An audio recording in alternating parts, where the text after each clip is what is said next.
حضرت ابراہیم علیہ السلام کے والد کا بت پرست ہونا ثابت ہے یا نہیں؟ مولانا طاہر جمیل صاحب کے مطابق حضور کے اجداد میں کسی نے شرک نہیں کیا۔ دیکھیں یہ اختلافی مسئلہ ہے۔ قرآن میں تو حضرت ابراہیم علیہ السلام کے باپ کا ذکر آیا ہے کہ وہ کافر تھے۔ صحیح بخاری میں بھی حدیث ہے کہ قیامت والے دن بھی ان کو پیش کیا جائے گا۔ لیکن المستدرک للحاکم میں ایک حدیث ہے جس کی صحت میں اختلاف ہے، لیکن کئی اہل سنت کے ائمہ اس کو صحیح بھی سمجھتے ہیں کہ حضرت ابراہیم کے والد جو تھے ان کا نام تارخ تھا، اور ان کے جو باپ تھے ان کا نام آزر تھا۔ باپ سے مراد چچا، کیونکہ مسلم شریف میں حدیث ہے کہ چچا باپ کی مثل ہوتا ہے۔ قرآن میں بھی مثال موجود ہے۔ حضرت یوسف علیہ السلام نے اپنے باپ میں حضرت اسماعیل کو بھی ذکر کیا، حالانکہ آپ اسماعیل کی اولاد نہیں ہیں، آپ اسحاق کی اولاد ہیں علیہم السلام اجمعین۔ تو اس لیے اس کو زیادہ وہ مسئلہ نہیں بنانا چاہیے۔ بال مولانا اسحاق صاحب نے اس پہ ایک پھکی دی ہے کہ اگر لوگ یہ سمجھتے ہیں اہل سنت کے بڑے ائمہ کہ حضرت ابراہیم کے والد جو تھے وہ کافر تھے تو اتنا کوئی بڑا مسئلہ نہیں ہے۔ انہوں نے بڑی زبردست بات کی کہ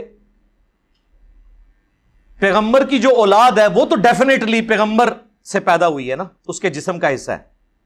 اگر وہ کافر ہو سکتی ہے تو پیغمبر جس کے جسم کا حصہ ہے اس کا کافر ہونا چھوٹی بات ہے۔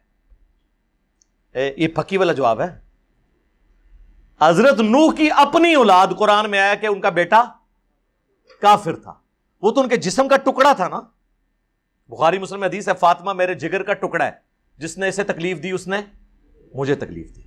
تو حضرت نوح کی اولاد ان کے جسم کا حصہ تھی، وہ کافر نکلی، اور اللہ نے اتنا غصے کا اظہار کیا، قرآن میں فرمایا یہ تیرے اہل بیت میں شامل ہی نہیں ہے، حالانکہ اہل بیت میں تھا، بیگوٹن سان تھا، لیکن اللہ نے کہا اس کے کرتوت ایسے نہیں ہیں۔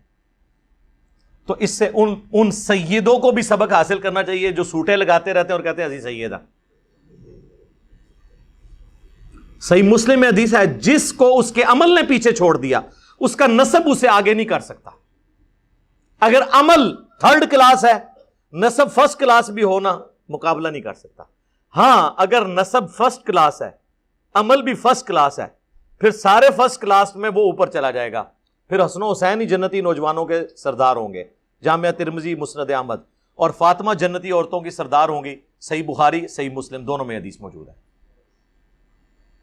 ہم نسبت کے منکر نہیں ہیں، لیکن ہم کہتے ہیں چھڑی نسبتاں نہ ہون، چھڑی نسبتاں، کرتوت کوئی نہیں صحیح۔